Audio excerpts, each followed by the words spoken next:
नमस्कार, मैं हूं प्रदीप कुमार। आप देख रहे हैं पॉलिटिकल आइडिया। पॉलिटिकल आइडिया के आज के इस अंक में आप सभी दर्शकों का बहुत बहुत स्वागत है। मित्रों, बिहार में विधानसभा चुनाव का प्रथम चरण का मतदान समाप्त हो चुका है।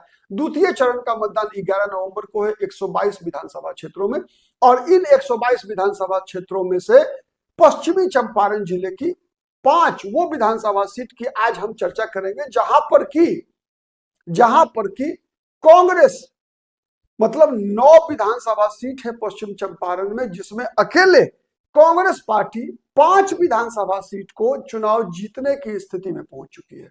4 पर तो गारंटेड है, 5वीं सीट पर 50-50 का मामला है। कांग्रेस भी जीत सकती है और बीजेपी भी जीत सकती है।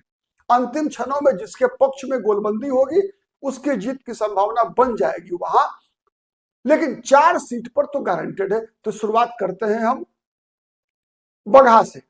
बगहा में क्या हुआ है? बगहा में जो समीकरण जिस प्रकार का नया बना है उसका असर क्या है कि यहाँ पर जयेश मंगल सिंह, कांग्रेस पार्टी के उम्मीदवार, जो पिछली बार भी लड़े थे, 30,000 वोट से हार गए थे बीजेपी के राम सिंह से, तो इस बार बीजेपी पर ये भारी पड़ते दिख रहे हैं। उसका कारण है कि बीजेपी का वोट बट रहा है और इनके वोट बढ़ रहे हैं। एक दूसरा कारण क्या है कि राम सिंह के खिलाफ, चूंकि इनकम्बेंट एमएलए है, उनके खिलाफ एंटी इनकम्बेंसी है। लेकिन जयेश मंगल सिंह ने चुनाव हारने के बाद जिस प्रकार का संघर्ष किया है लगातार 5 साल तक, उसका लाभ मिलता हुआ दिखा है। साथ ही नए बने समीकरण जिसमें मुकेश सहनी इनके साथ आए, महागठबंधन के साथ आए, तो बगहा में सहनी समाज का भी वोट है, उस पर भी असर पड़ा है। ठीक है। इसके अलावा जिस प्रकार से चंपारण में कुशवाहा समाज को जोड़ने में महागठबंधन कामयाब रहा है, उसका लाभ मिलता हुआ दिख रहा है बगहा में जयेश मंगल सिंह को। वहां पर यादव जाति के लोग, जो पिछले विधानसभा चुनाव में आपको याद होगा कि दीपक यादव, जो चीनी मिल के मालिक है, जो इस बार नरकटियागंज विधानसभा सीट से आरजेडी का उम्मीदवार है, तो वो बीजेपी में थे, तो यादव जाति का वोट वहां बीजेपी को मिला करता था। अब इस बार जो है वो यादवों का वोट पूरा का पूरा जो है वो कांग्रेस के हक में जा रहा है, मुसलमानों का वोट कांग्रेस के हक में जा रहा है। और बगहा विधानसभा सीट पर आपको बताएं सबसे अधिक संख्या है मुसलमानों की। ब्राह्मण वोट वहां पर जनसुराज के उम्मीदवार वो काट रहे हैं ब्राह्मणों का वोट। ठीक है, तो ये ब्राह्मणों का वोट जनसुराज के उम्मीदवार के द्वारा काट लेना बीजेपी का सीधा सीधा नुकसान है। बगहा में मुकेश सहनी के आने से बिंद मल्ला सब जो है इनके साथ आ गए, तो इसीलिए यहाँ पर ये विधानसभा सीट ऐसी है बगहा, जहां पर की कांग्रेस के जयेश मंगल सिंह कंफर्टेबल स्थिति में है, आराम से जीतेंगे, इसकी पूरी संभावना है। दूसरा विधानसभा सीट है नौतन। नौतन से अभी वर्तमान में वहां बीजेपी के एमएलए हैं नारायण प्रसाद। ठीक है, बिहार सरकार में मंत्री रहे, वैश्य वर्ग से आते हैं नौतन में। ठीक है, लेकिन ये इतने अलोकप्रिय हैं जिसकी कोई सीमा नहीं है। ठीक है, काफी अलोकप्रिय हो गए हैं, नकारा लोग इनको बता रहे हैं, और इनके खिलाफ जो एंटी इनकम्बेंसी है उसका फायदा कांग्रेस पार्टी को यहां पर मिलता हुआ दिख रहा है। यहां कांग्रेस ने अमित गिरी को उम्मीदवार बनाया है। अमित गिरी के खिलाफ थोड़ा कांग्रेस के अंदर विवाद भी हुआ कि भाई इनका संबंध कांग्रेस से नहीं है, बीजेपी से संबंध रहा है इनका। ठीक है, ऐसा इन पर आरोप लगा।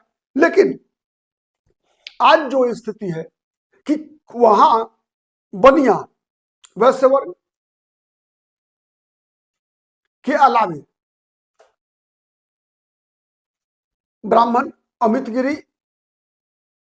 के साथ कुशवाहा जाति के लोग, यादव, मुसलमान अच्छी संख्या में, मल्लाह बिंद, तो ये जो नया समीकरण बना है ना, इन समीकरण के सहारे देखिए, यादव मुसलमान आरजेडी का फैक्टर, उम्मीदवार की जाति का फैक्टर अमित गिरी।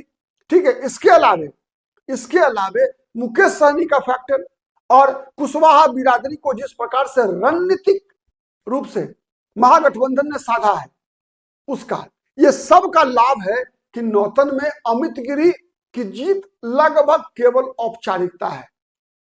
अगर इनकी हार होती है तो 8वां आश्चर्य होगा। ठीक है, इसके अलावा चनपटिया विधानसभा सीट, चनपटिया में यहां बीजेपी के उम्मीदवार हैं इस बार अमितेश रंजन, या अखिलेश रंजन, मैं कंफर्म कर लेता हूं, हाँ सॉरी, अभिषेक रंजन कांग्रेस पार्टी के उम्मीदवार हैं और यहीं से लड़ रहे हैं प्रसिद्ध यूट्यूबर मनीष कश्यप।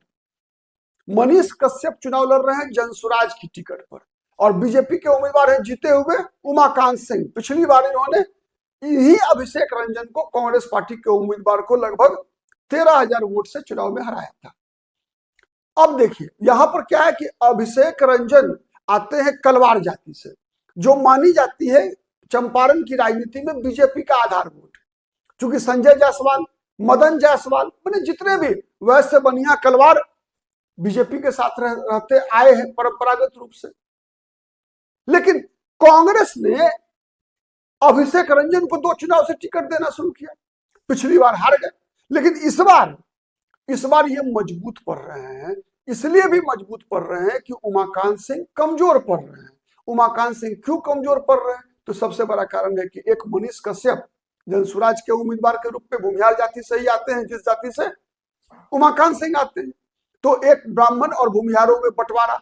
इसके अलावा इसी जिले में कांग्रेस इस बार फिर से शाश्वत केदार पांडे, मतलब ब्राह्मणों के बड़े नेता हैं पूरे जिले भर में, ठीक है, तो उनको टिकट देकर चुनाव लड़वा रही है। तो उसका भी लाभ है। केदार पांडे की विरासत कांग्रेस के साथ, तो इसका लाभ मिलता दिख रहा है। यहां पर कांग्रेस पार्टी को भूमिहार बट रहा है। उसके अलावा उमाकांत सिंह के खिलाफ एंटी इनकम्बेंसी, बदलो विधायक, ऐसा भी मामला है। उमाकांत सिंह के खिलाफ जो आक्रोश है लोगों का, इस बात से भी आप कह सकते हैं, समझ सकते हैं कि उनको लोगों ने मकान सिंह कहना शुरू कर दिया है। केवल मकान बनवाते हैं, केवल व्यक्तिगत काम में लगे रहते हैं उमाकांत सिंह, ठीक है। तो इसका लाभ जो है यहां पर अमितेश रंजन को मिल रहा है कि बीजेपी का वोट बटा। मनीष कश्यप वोट काटेंगे ना, पिछली बार भी लड़े थे निर्दलीय, तो निर्दलीय की तुलना में इस बार जो है निर्दलीय लड़कर लाए थे 9,239 वोट। इस बार जनसुराज के उम्मीदवार हैं, तो जनसुराज के उम्मीदवार है तो मनीष कश्यप और प्रशांत किशोर दोनों का वोट मिल रहा है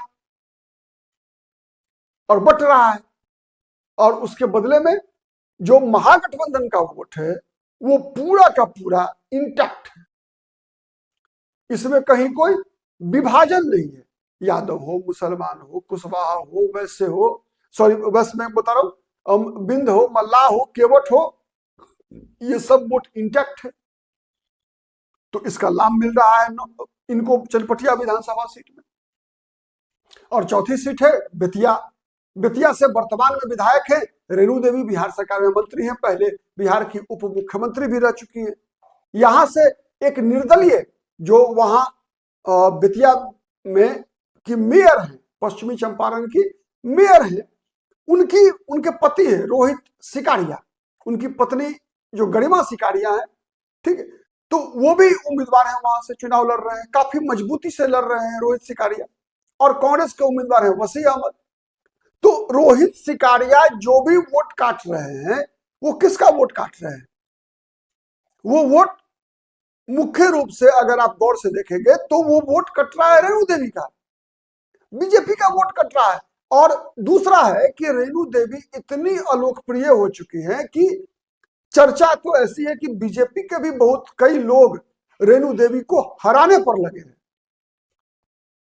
ठीक है। इस बार भी बीजेपी की ओर से चर्चा यही थी कि रेणु देवी की टिकट कट ही जाएगी, लेकिन उनको लाभ मिल गया एक चीज का कि केवल, ऐसा बीजेपी के लोग बताते हैं कि केवल नोनिया जाति से बड़ी नेता के रूप में रेणु देवी है, तो पूरे बिहार में नोनिया में रेणु देवी ही एक विकल्प है। इसलिए बीजेपी ने इनको दे दिया टिकट। अंतिम क्षणों में इनका टिकट कटने वाला था, इनके सगे संबंधी, इनके भतीजा तक इनके खिलाफ ताल ठोक रहे थे चुनाव लड़ने के लिए। तो और वहीं महागठबंधन का जो वोट है मुसलमान यादव प्लस जो सामाजिक समूह जुड़े हैं, कुशवाहा, बिंद, मल्लाह, केवट, ये सब के सब जो है इंटैक्ट है, उसमें कोई विभाजन नहीं है। वोटों का विभाजन बेतिया में जहां भी है, जितना भी है, वो विभाजन केवल और केवल बीजेपी के वोटर में है।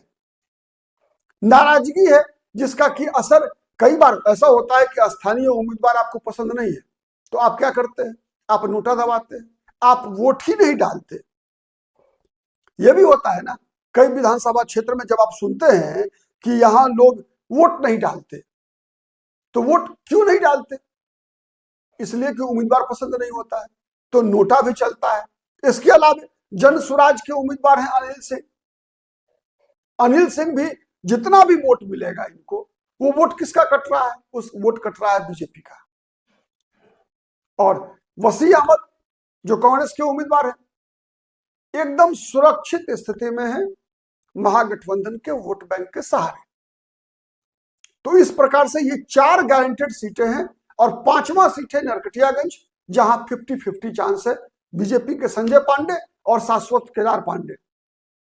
वहां का ब्राह्मण इंतजार कर रहा है कि यदि यादवों ने दीपक यादव को वोट दिया, यदि दीपक यादव आरजेडी के उम्मीदवार को वोट दिया, तो ब्राह्मण भी वहां पर संजय पांडे बीजेपी के उम्मीदवार को वोट डालेंगे।